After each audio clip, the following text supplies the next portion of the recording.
예, 조금 어떻게 얘기하다 시간이 좀 천연됐는데, 자, 오늘 이제 레위기 말씀을 이어나가도록 합니다.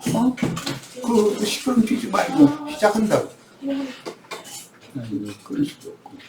자, 우선 오늘 말씀을 위해서 출애굽기 그 마지막 단락 40장의 34절로 38절을 읽고서 레위기 첫 단락 1절 2절까지 이렇게 연이어서 읽겠습니다. 읽고 시작합니다. 본인의 성경책을 다 찾아서 읽습니다. 자, 성경은 출애굽기 40장 34절로 38절하고 레위기 1절 2절을 이게 연결해서 읽는 거예요. 구름이 회막에 덮이고 여호와의 영광이 회막에 충만하며 모세가 회막에 들어갈 수 없었으니 이는 구름이 회막 위에 덮이고 여호와의 영광이 성막에 충만함이었으며 구름이 성막 위에서 떠오를 때에는 이스라엘 자손이 그 모든 행진하는 길에 앞으로 나아갔고 구름이 떠오르지 않을 때에는 떠오르는 날까지 나아가지 아니하였으며 낮에는 여호와의 구름이 성막 위에 있고 밤에는 불이 그 구름 가운데에 있음을 이스라엘의 온 족속이 그 모든 행진하는 길에서 그들의 눈으로 보았더라. 레위기 이제 1장 1절 2절만 읽겠습니다. 여호와께서 회막에서 모세를 부르시고 그에게 말씀하여 이르시되 이스라엘 자손에게 말하여 이르라. 너희 중에 누구든지 여호와께 예물을 드리려거든 가축 중에서 소나 양으로 예물을 드릴지니라. 그랬어요. 원래 잘 아시는 것처럼 성경은 두루마리로 돼 있어서 이 장절이 구분되어 있지도 않았고 책이 창세기, 출애굽기, 레위기, 민수기, 신명기 등 이렇게 책이 어떤 책명이 나눠져 있지도 않았었어요. 그냥 두루마리라고 하는 거예요. 그런데 뒤에 이제 신학자들이 맨 먼저는 잘 아시는 것처럼 이집트의 그 알렉산드리아 쪽으로 유대교가 낳은 배출한 신학자들이 많이 이제 이민도 가고 그쪽 여행도 많이 하고 그랬었기 때문에 알렉산드리아의 그 히브리 신학자들이 이걸 구약 성경을 구분을 했어요. 장처를 이제 책명을 적어놓지는 않았었지만 이제 그렇게 하기 시작을 해가지고 오늘 우리가 지금 읽고 있는 이 책명, 그 다음에 어떤 책 중에 몇 장 몇 절까지의 한 단락, 그 다음에 각 절 이렇게 구분을 해서 표기를 해서 전 세계에 배포하기 시작한 것은 우리들의 그 신앙의 근본, 그 줄기가 되는 형제회 계열의 스테파누스라고 하는 이제 흔히 그 원어 성경 얘기가 나오면 스테판 성경이라고 다 그 많이 들어오셨을 거예요. 예, 그분이 오늘날 전 세계가 고민하고 같이 사용하는 이런 책명 또는 어떤 책의 어떤 문단, 그 다음에 그 문단 내에 들어가는 각 절 이런 것들을 아주 이렇게 나눴어요. 그분은 형제회는 많은 용서들을 출간을 하는데 아주 유명하죠. 그런데 그분이 이제 용서를 출간하는 인쇄업자였었죠. 그리고 이제 신실한 주님의 제자였었어요. 대충 이제 소개를 드렸고, 지금 우리는 레위기 말씀을 이제 나누고 있는 중인데, 레위기는 당연히 두루마리 책인 출애굽기의 끝에서부터 레위기 1장 1절로 그냥 책명이니 이런 거 구분이 원래 없이 그대로 쭉 이어져 있었다라는 것을 기본적으로 알고 계셔야 되는 거예요. 이런 것은 아주 이제 신앙인으로서 그 기초 지식이죠. 이런 기본 지식이 없으면 혹시라도 세속 교계의 그 신학자들이나 목회자들이 다른 걸 가르치면서 자기한테만 윽박 지르고 뭐 자기만 아는 것처럼 이렇게 막 하고 그러면은 모르면은 그 사람한테 그 세상적인 표현대로 그냥 기가 죽으면 안 되죠. 그 사람들보다 우리 형제 자매님들은 더 많이 알아야 돼요. 그 사람들이 세속 교계에서 뭐 신학을 연구하고 다 했다고 해도 형제회 계열만큼 성경에 대해서 해박한 사람들이 없어요. 형제회라는 오늘날 그 히브리어, 헬라어 그 흔히 이제 기독교계는 원전 성경이라고 그러지만 그 형제에서는 그걸 원어 성경이라고 부르지 않습니다. 그냥 히브리어 성경, 헬라어 성경 그렇죠. 원어라는 건 없는 거예요. 다 필사본들이죠. 이게 이제 뭐 히브리어, 헬라어 가지고 따따붙다 하는 사람들 만나서 원어 성경 어쩌고 하면은 벌써 이 사람 무식한 사람이구나 그냥 알고 있으면 돼요. 형제회들은 이미 그 속에서 이미 계속 가르침 받았고 그 속에서 신앙으로 자랐었기 때문에 다 알죠. 이게 히브리어가 어떤 변천을 거쳐서 모음만 그 자음만 있었던 것을 나중에 그 바벨론 포로 기간 이후에 모음 5자를 보태가지고 발음을 할 수 있게 만들고 그것을 각 그 낱말들을 다 이게 합성해가지고 어떤 용어를 만들고 용어들을 또 연결해가지고 그 문단 이런 걸 만들고 문장을 만들고 이런 것에 대해서 너무 잘 아는 사람들이거든요. 그런데 그냥 어디 가서 형제 출신들은 잘난 체를 알지. 잘난 체하면 더 아는 사람한테 만나면 당하니까 겸손해야죠. 많이 알수록 겸손해져야 되는 거예요. 이런 것은 기본입니다. 신앙에서는 이제 세속교회 목회하는 분들이 우리 모임에도 가끔 오고 뭐 이제 오면은 뭐 자기가 뭐 히브리어 헬라 해가면서 막 이제 따따붙다 그러면 그냥 다른 사람들한테는 그게 다 먹혀 들어가는 거 여기 오면은 다 멍을 쳐다보고 나중에 가서 뭐 엉뚱한 거 딱 집어가서 당신 이렇게 히브리어 어떤 단어를 이렇게 말하면 뭐 이렇게 하던데 당신 그거 정확하게 아는 거 아닌데 하고서 딱 집으면 그냥 각 사람들이 그러거든요. 우리는 그럴 필요가 없어요. 괜히 주님 앞에서 하나님 말씀 가지고 절대 말장난하면 안 됩니다. 하나님 말씀을 있는 대로 읽는 거예요. 가라고 돼 있으면 가로 읽고 그렇게 받아들이는 거예요. 점이 있으면 점 있는 대로 읽고 그렇게 받아들여야 돼요. 그게 하나님은 말씀이신데 말씀을 경외해야 된다. 하나님을 경외한다는 것은 창공 하늘 어디에 있는 어떤 힘을 막 사람이 섬겨주면은 이렇게 내려다보고 있다가 너 이쁜이 된다 막 동복달에 쏟아 부어주면 뭐 이런 식으로 믿게 만드는 건 이거는 너무 기독교계가 신앙의 그 기본이 안 돼 있는 거예요.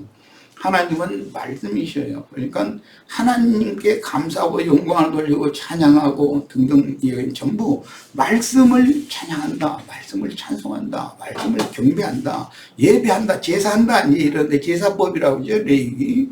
이 말은 말씀께 제사를 한다 그런 말이에요. 제사를 받을 분이 있어야 될 거예요. 상대방이. 말씀을 말하는 거예요. 말씀 속에는 신성과 인성, 예수 그리스도의 인성과 하나님의 신성이 이 말씀 속에 다 살아서 역사되는 것이거든요. 그러니까 이런 기본적인 그 신앙의 토대를 잘 닦으셔야 되겠어요. 선이 좀 길어졌네. 자, 오늘은 지난번 자료에서 다 나누지 못했던 말씀이 오늘 자료 다시 해드린 거 다 가지셨죠? 보충할 부분도 좀 읽고 싶어서 다시 해드렸는데 자료 1번, 2번을 통합해서 자료를 해드렸어요. 지난번 미처 나누지 못한 그 부분 그 A4 용지로는 4페이지 부분이나 5페이지 시작 부분이 있을 것 같은데 4페이지에 있을 것 같은데 하나님이 받으시는 제사, 예배 다 찾으셔요? 예. 찾으셨죠? 자, 거기부터 시작합니다. 예, 하나님이 받으시는 제사. 제사는 신약으로는 예배라고 그러죠.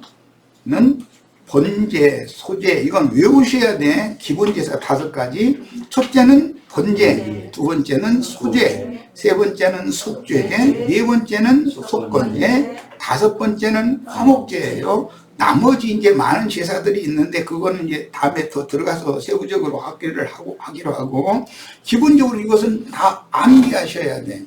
번제, 소제, 속죄제, 속건제, 화목제의 5가지 기본 제사를 이거 꼭 기본 제사라고 그래요. 하나님 자신이 요구하셨고 그에 따른 제사하는 장소, 제사를 하기 위해서는 제사하는 장소가 필요해요. 그걸 이제 셈족은 흔히 이제 성전이다. 출애굽기에서 성막을 다 건축하고 성막에 구름이 덮여서 여호와의 영광이 충만했었으나 그 말씀 다음에 레위기로 들어가는 거예요. 성막이 있어야 제사가 시작이 되는 거예요. 제사는 장소가 필요한 거죠. 야, 성막이라는 것은 율법에서는 사람의 손으로 지은 건축물이었지만 이것은 인자로 세상에 오실 예수 그리스도에 대한 상징이에요. 신약에는 성막을 성전이라고 그러죠. 그래서 예수님이 너희가 이 성전을 헐라 그리하면 내가 사흘 동안에 다시 일으켜 세우리라 그러셨을 때 이 성전을 헐라라는 말은 몸을 입고 사람의 모양으로 세상에 오셨던 예수님 자신이 성전이다. 지금 이걸 말한 거예요. 그러니까 제사하는 장소는 기본적으로 무조건 그리스도 예수 안에서 하는 거다라는 걸 이해하시면 돼요. 이게 율법 제도권 셈족은 제사하는 장소를 흔히 사당이라고 그랬죠. 사당. 사당이라는 말 다 들어보셨죠? 그것은 이제 어떤 왕궁에는 가장 아무나 근접할 수 없고 그 왕이 그 나라의 대사제가 되는 거기 때문에 왕이 국가적인 제례를 행할 때는 반드시 사당에 가서 제사를 했어요. 그런데 사당에는 맨 앞에 태조, 자기 왕가의 원조의 위패를 놓고 그 다음에 대를 이어서 쭉 자기 대까지 이렇게 이어지는데 자기의 위패는 거기에 없죠. 자기는 살아있는 중이니까. 산자는 앞에 가신 선조에게 예배, 제사를 하는 것이 셈족의 제사법이에요. 이 개념을 이해를 하시기를 바라요.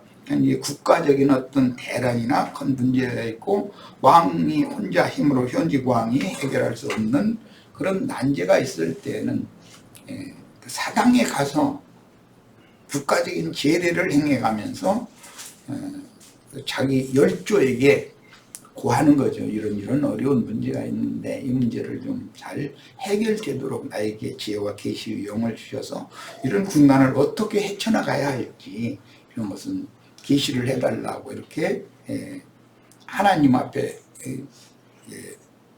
자기의 먼 조상에게 고하는 그런 형식을 제사한다 이렇게 표현하는 거예요. 이제 그 개념을 이해를 하시라고 얘기 드리는데요. 그 다음에는 제사하는 장소가 있으면 당연히 제물을 드려야 돼요. 제사에서는 왕이 빈손으로 사당에 들어가는 일은 절대로 없어요.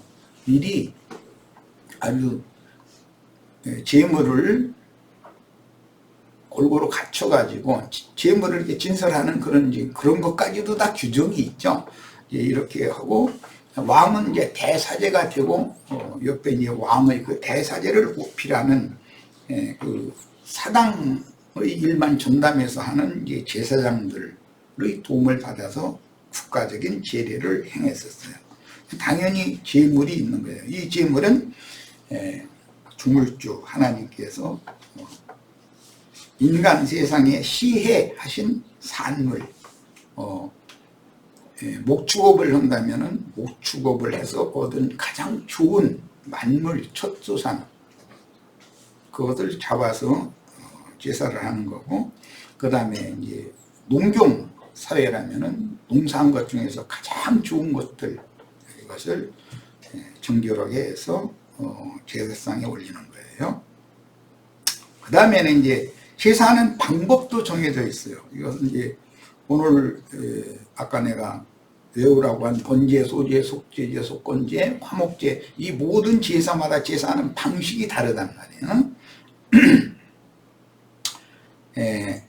그 방법은 첫째는 제사하는 시기가 있어요. 매일 제사를 하는 경우는 상번제라고 그래요. 매일 드리는, 조석간으로 매일 드리는 제사가 있어요. 그 다음에는 주간에 따라서 한 주의 첫날 안식일날 드리는 안식일제가 있어요. 그 다음에는 월삭제가 있어요. 월망이라는 것은 그 달의 끝날을 말하고, 월삭이라는 것은 세 달의 첫날을 말하는 거예요. 근데 항상 월망과 월삭에는 제사를 했는데 월삭제라는 건 아주 중요하게 여겼어요. 그 다음에 맹연제가 있어요. 이것은 정월 초하룻날부터 7일 동안, 모든 제사는 7일 동안 하는 거예요. 그 다음에 절기제가 있어요. 절기제는 하나님이 사람을 지은 목적과 관계가 있어요. 우리를 이제 신약의 용어로는 왕 같은 제사장으로 주님께서 우리를 부르셨는데, 그건 그렇게 하신 목적이 있다. 모든 생물을 먼저 창조하시고 지으시고, 그 다음에 맨 나중에 사람을 모든 생물들의 머리로, 으뜸이라고 그러죠. 머리로 세웠어요. 이건 이제 장자권이라는 거예요. 머리라는 것은 장자권과 관계했어요. 장자의 명분과 권리를 사람에게 부여하셨어요. 그래서 땅을 정복하고 땅에 있는 모든 생물을 다스리는 권위가 사람에게 주어진 거예요. 그것이 곧 왕같은 제사장의 장자권이라는 거예요. 성경은 아주 이게 기본되는 핵심 뼈대를 지금 간략하게 말씀을 드린 거예요.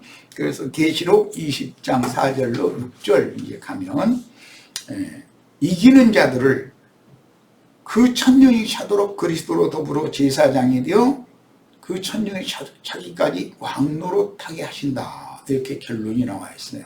그러니까 우리의 인생의 목적은 뭐냐? 조물주, 그분에게 영광을 돌리는 건데, 제사를 한다는 건 영광을 돌리는 거예요. 그분의 이름, 그분의 형상, 그분의 얼굴, 그분의 모든 선하신 형상, 그분의 이름, 그분의 얼굴 앞에 영광을 돌리는 거예요. 피조물을 대표해서, 내 생물의 대표는 사람인데 구속받은 사람이죠.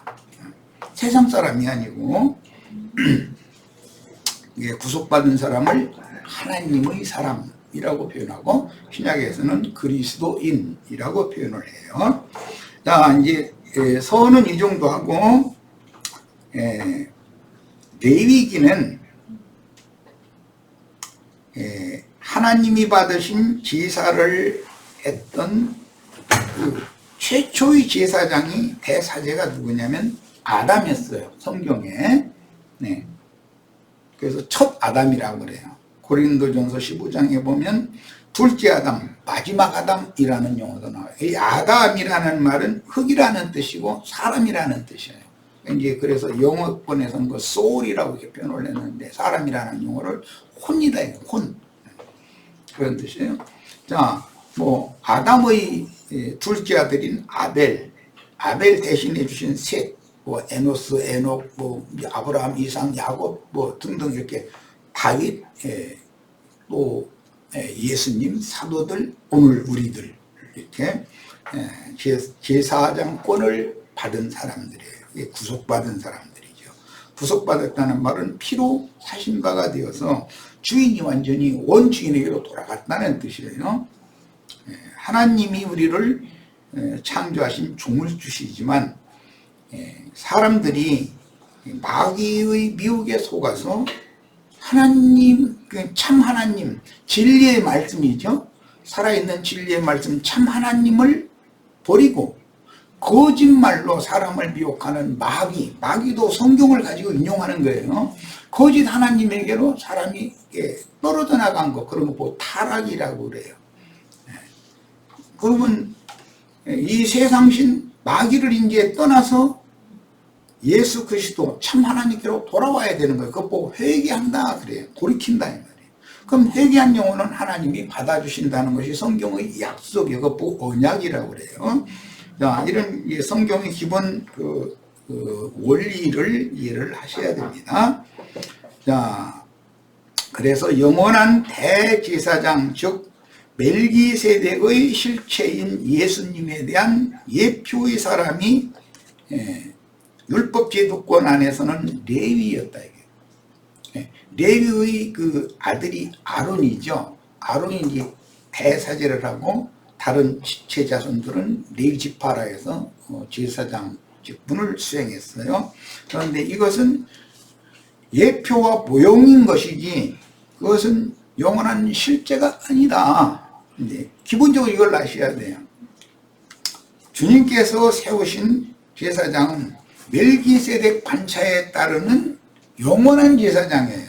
그런 것이지 레위 계열로 흘러오는 그런 제사장 그 계보를 하나님이 원하는 것은 아니다. 다만 먼저 그 제사장 직분과 그 제도를 세우신 것은 그런 모형과 그림자와 그런 표상을 보고 실상 참것, 참 제사장, 참 제사가 뭔지를 깨닫게 하려는 거예요. 그러니까 항상 첫 것은 이제 물질계에 속한 것이고 물질계에 속한 모든 첫 것은 모형이요 예표요 그림자일 뿐이다. 그런데 그 모형과 예표와 그림자를 모르면, 표상을 모르면 실상을 알 수가 없는 것이죠. 실상은 영에 속한 것이기 때문에 육신의 눈으로 보거나 만지거나 이렇게 할 수 있는 문제가 아니니까. 그 다음에 레위기는 출애굽한 하나님의 선민들이 그리스도 안에서 믿음으로 헌신해야 할 것에 대한 모형과 예표와 그림자로 기록한 내용이지 영적 시연이 아니다. 그러면 구약 성경은 전부 모형이요 예표요 그림자다 이러는데 구약 성경에서 가장 중요시하는 것이 여호와 야훼라고 하는 여호와라는 하나님의 호칭이에요. 그런데 그 여호와라는 하나님은 모형의 하나님이다 이 말이에요. 그건 예표의 하나님이에요. 그건 실상이 아니에요. 이렇게 하면 여호와 증인들이 이제 기가 막혀서 놀랄 거예요. 그런데 여호와는 그림자의 하나님입니다. 누구에 대한 그림자나 실상 예수 그리스도란 말이에요. 그래서 예수 그리스도를 유일하신 참 하나님이다 이렇게 표현해요. 여호와 증인들은 여호와 하나님은 아주 크신 하나님이고 예수는 그 다음 하나님이고 성령은 또 그 다음 하나님이고 이런 식으로 믿어요. 현재 세상 교계가 다 그렇죠. 삼일체 교리를 믿기 때문에 그 가나안 족속의 신관이거든요 이것이. 그러나 정통 히브리인들은 쉐마 율법에서 가장 중요하게 여기는 것이 뭐냐면 너희 이스라엘아 들으라 너희 하나님은 유일하신 한 분 하나님이다라는 걸 강조해요. 유일신이에요. 그러니까 삼일체신과 유일신과의 싸움이라고 볼 수가 있는 거예요. 신앙이라는 거는. 그래서 그 유일신이 누구냐? 구약 성경에는 나 여호와가 바로 나다. 내가 그니라 그랬는데 예수님이 오셔서는 내가 그인 줄을 너희가 믿지 아니하면 너희 죄 가운데 너는 그대로 죽는다 이랬어요. 그러니까 신약 성경은 나타난 실상이단 말이에요. 예수 그리스도가 여호와의 실상이고 참 하나님이다. 그래서 예수를 참 하나님이다 이렇게 표현을 한 거예요. 왜냐하면 구약의 하나님은 여호와는 모형이고 그림자일 뿐이기 때문에 그렇게 표현을 하는 거예요. 그러니까 성경을 구약을 모르면 신약을 대비해서 알 수가 없고 신약 성경은 하나님의 계획과 목적과 선하시고 부신 뜻을 이룬 실상이 나타난 상태를 말하는 거예요. 예. 구약 성경은 모형이기 때문에 많은 설명이니까 그래서 성경이 굉장히 길어요. 구약 성경은 뭐 나는 이거 다 헤아려 보지도 않았지만 학자들이 이제 헤아려 보기를 9292만 3145절이다 뭐 이렇게 해가지고 목사들이 막 이런 거 막 강대상에서 하면은 막 또 사람 머리 좋네 그런 여기 신학자들이 이것도 형제회 신학자들이 다 이거 해놓은 거예요. 형제회는 그 흔히 말하는 원어 성경이라고 그러는데 히브리어 성경과 헬라어 성경의 각 단어, 각 그 히브리어 헬라어 성경의 그 성구 사전, 각 단어마다의 그 사전 이런 것들을 그들이 만든 거예요. 그걸 우리한테 유산으로 남겨준 거예요. 그런데 그런 거 신학교에 가서 뭐 어줍잖게 조금 배워가지고 막 자기가 뭐 하나님보다 더 높아져가지고 이런 사람들이 너무 많아요. 난 그런 사람들 보면 좀 기막히고 어쩜 사람이 저럴 수가 있을까. 겁없이 하나님 말씀 앞에서 사람이 겸손해야지. 이게 뭐하는 짓이지. 나 이런 걸 느껴요. 그래서 우리 지금 김준수 형제님 그래도 다행히 내가 그분이 뭐 안에 막 히브리어 헬라에 감서 막 완전히 말장난하고 말도 같지 않은 소리 막 이렇게 만졌고 그래서 그 사람 참 좀 위험하다 그랬더니 뭐 형제는 이미 그걸 뭐 감을 잡고 있었던지 뭐 말씀드리고 나오겠다고 그래서 그거 뭐 본인이 알아 할 일이 내가 그러라고 할 일은 없는 일이니까 참 다행이에요. 그런 사람들한테 그 교만한 영이 붙잡혀 있으면 나도 모르게 교만해져요. 지식은 사람을 교만하게 하는 거예요. 이게 선악과의 독이거든요. 생명이 풍성해야 돼요. 많이 알수록 사람이 그 영혼의 내면 상태가 풍요롭고 풍성한 사람이 돼야 되잖아요. 그런 사람은 어디 가서 괜히 쓸데없는 소리하고 다니고 그러면 안 되니까. 유대교의 랍비들이 자신들이 굉장한 사람들로 다 잡아가고 있었기 때문에 예수님한테 모세의 의뢰는 이렇게 했는데 당신이 이것을 어떻게 해석합니까? 하고 따지잖아요. 그럼 그 말은 뭐 자기는 이미 답을 알고 있고 너 이거 아냐 이 말이거든.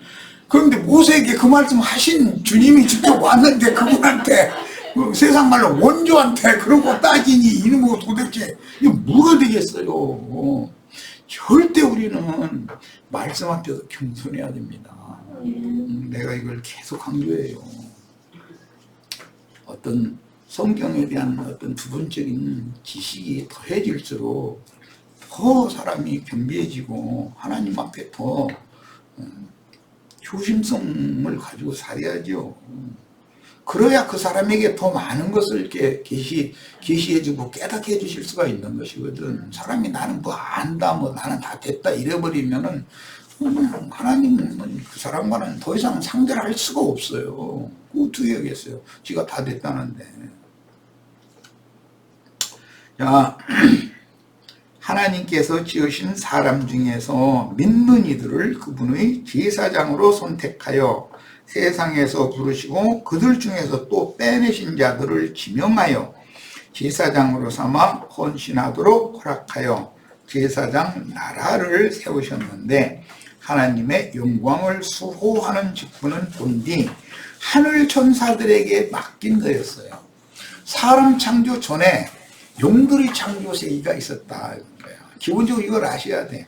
그래서 하나님의 영광 보좌에서 하나님의 영광을 수호하고 하나님을 찬양하는 직분은 원래 사람에게부터 준 게 아니고 천사들에게부터 준 거다. 하나님의 보좌에는 천사들이 하나님의 영광을 수호하고 하나님의 영광을 찬송하게 했었던 거예요.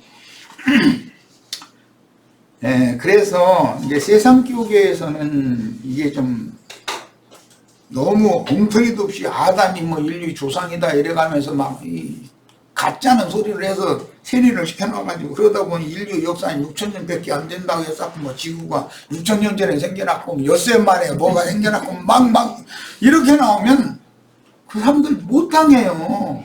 그 사람들이 이게 진리를 아는 사람들이 그게 아니라고.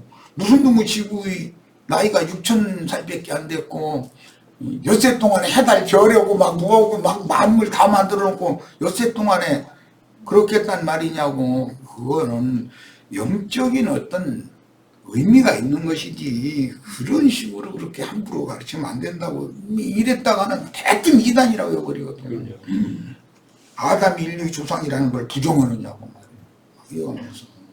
그럼 아담 보고 내 부모를 떠나서 여자와 아빠의 한 몸을 이루라고 그랬는데 그럼 아담 부모는 없었어요? 있었어요? 또 이렇게 물어보면 입 딱 다물어 그래 또.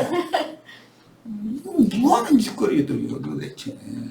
말씀 가지고 그렇게 말장난하면 안 되는 것이거든. 있는 대로 믿어야죠. 성경에 이렇게 기록된 대로 믿는 거예요. 아담이 부모가 있었으면 아담이 부모 세대도 있었구나 라는 걸 믿어야 되는 것이고, 그런데 아담의 부모 세대까지 그 많은 그때 당시의 인류를 하나님이 버려버리고 한 사람 아담을 택해서 불러내가지고 이런 왕같은 제사장 모든 생물을 다스리고 하나님을 섬기는 직분을 아담에게 맡겼다는 뜻이구나. 이렇게 성경이 흐름에 맞춰서 이것을 해석을 해나가야 성경이 오류가 없이 풀려나가는 것이지, 처음부터 비틀어가지고 막 아담이 무슨 인류의 조상이고 그러다 보니 이 지구이 다 6,000살이고 막 그러고 또 지구 딱 그냥 창조해놓자마자 엿새 동안에 막 이런 것 저런 거 다 있게 만들어 놓고 막 이러고 나오면 당할 수가 없어 이 사람들. 창세기 1장 1절과 2절은 태초에 하나님이 천지를 창조하셨다 그랬어요. 그거는 천이라는 건 이제 쌍수 잘 아시죠? 하샤마임, 지라는 건 땅이라는 말은 하에렉지, 하라는 말은 이제 관사를 말하는 거예요. 이제 그 하늘들과 그 땅을 창조하셨다 이거예요. 그러면 성경에서 관사를 딱 붙이는 것은 굉장히 중요한 의미가 있어요. 내가 그다라고 할 때 그 관사잖아요. 그라는 용어 자체가 정관사라고 그래요. 그런 것과 같은 뜻이에요. 그러니까 지금 밖에 나타나서 우리들이 사물로 보고 있는 이런 천지 창조 전에 하나님 자신의 영과 하나님 자신의 마음을 이미 예수 그리스도의 영과 마음이 먼저 있었다 이거예요. 선제 조건으로. 그래서 그분의 형상과 그분의 모양대로 그분을 위하여 물질세계가 창조되고 경영되고 하는 것이라는 거예요. 이게 골로새서 1장에서 강조하는 바예요. 그러니까 예수 그리스도가 없으면 천지 만물이 있을 수가 없는 거예요. 그분이 있기 때문에 그분 안에서 그분을 위하여 그분으로 말미암아 이게 창조된 거다 이렇게 설명을 하는 거예요. 이런 원리를 알아야 돼요. 그러면 창세기 1장 1절에 하나님이 태초에 천지를 창조하셨다, 하늘들과 땅을 창조하셨다 할 때 그게 기독교인들이 생각하는 무슨 창공 하늘과 무슨 이 지구 땅을 창조하셨다 그 말이 아니단 말이에요.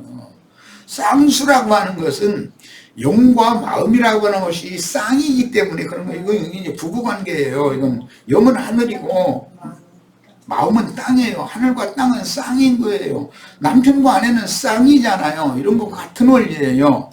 자, 그래서 히브리어에만 쌍수라는 그런 문법이 있는 거다. 세상에 쌍수라는 용어가 어디가 있어요? 기수가 있거나 서수가 있거나 이렇게 되지 쌍수라는 거는 없거든.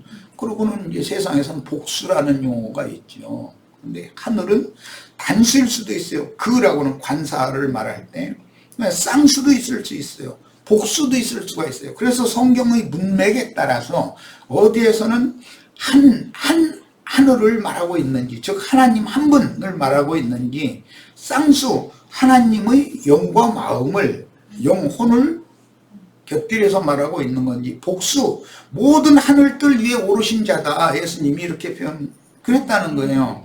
그럼 모든 하늘이라는 건 뭐냐? 형제 자매님들, 피로 사신 형제 자매님들의 각자의 영 안으로 임하셨다 이 말에 들어오셨다. 이게 모든 하늘 위에 오르셨다 이렇게 표현을 해요. 그러니까 이런 개념 정리를 잘 해야 된다. 이런 이야기를 이 기초적인 지식이 없으면 레위기 이런 제사법에 관한 얘기를 가르칠 수가 없어요. 그러니까 이 기독교계에서는 이 레위기 이런 방면에 가면은 딱 덮어버려요. 넘겨버리려고 그러고 이것을 자신도 모르겠으니까 그러거든. 하나님 앞에 타락해서 버림받은 죄인된 인간들이 하나님 앞으로 회복되어져 들어가려면 반드시 제물을 가지고 제사를 하는 방법이 제시되어 있지 않다면 하나님의 영광 앞에 모든 인간이 이르는 길이 막혔다는 뜻인 건데 레위기를 몰라가지고서야 어떻게 하나님의 영광에 우리가 이르겠어요. 이렇게 중요한 거예요. 성경이라는 건.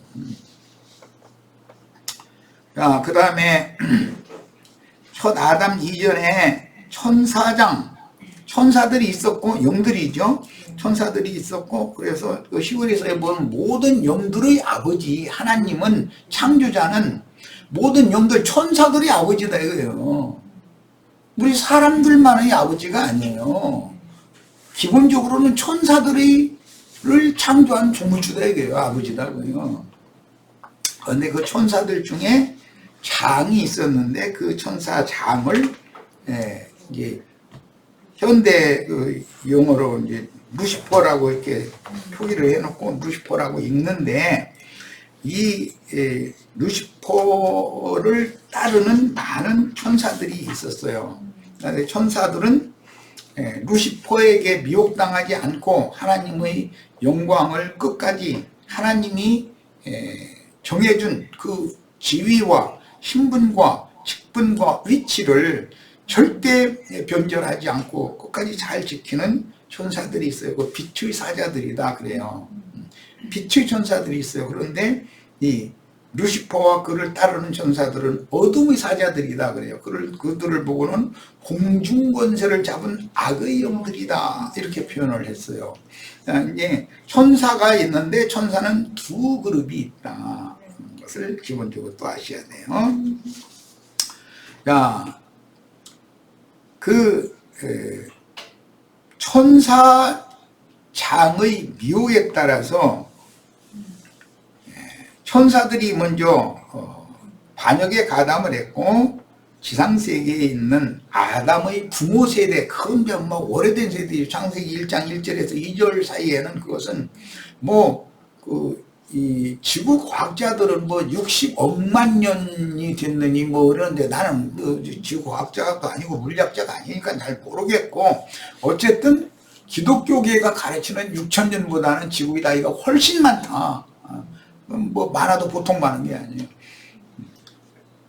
이미 지상세계에는 사람들이 있었고 모든 생물들이 있었고 그 다음에 천사들이 사람들에게 와서 사람들의 그 영, 신앙, 양심과 그 혼, 마음을 부패로 돌아가게 해서 각자 자기가 신인 것처럼 자기 위에는 자기 머리가 되는 그리스도가 계시는 거고 그 그리스도를 세상에 보내신 만물의 근원자인 말씀이 호로고스라고 하는 그 말씀이 스스로 계셔야 그분을 여호와라고 그래요. 여호와라는 말은 스스로 계신 자다라는 뜻이에요. 스스로 계신 자는 태초부터 호로고스 그 말씀이신 하나님은 스스로 계신 분이다. 피조물이 아니다 이거예요. 자, 그 말씀으로 말미암아 당신의 선하신 뜻과 기뻐하시는 뜻을 이루기 위하여 만물과 만상과 만사들을 창조하셨고 그분의 말씀으로 창조세계를 붙들고 계시며 그분의 말씀으로 창조세계를 지금 경영하시는 중이에요.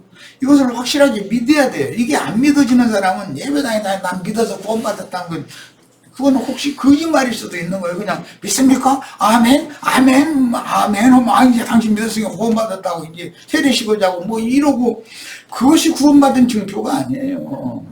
이건 확고부동하게 이런 진리에 대해서 가르치는 자를 통해서 말씀의 원리, 이치, 우주 만물이 창조돼서 형성되어지고 경영되어지고 돌아가는 이런 원리를 영으로 영감으로 계시로 받아서 딱 깨달아졌을 때 마음에 아 그러네 이렇게 된 사실이 있어야 된단 말이에요. 이게 확실하게 믿어졌어야 되는 거예요. 그런데 이런 말 하면 그렇게 그냥 믿기만 하면 구원받지 예배당에 나가면 구원받은 거 아니냐 이런 식으로 해버리면은 이게 정말 그런 사람은 어떻게 해볼 수가 없어요.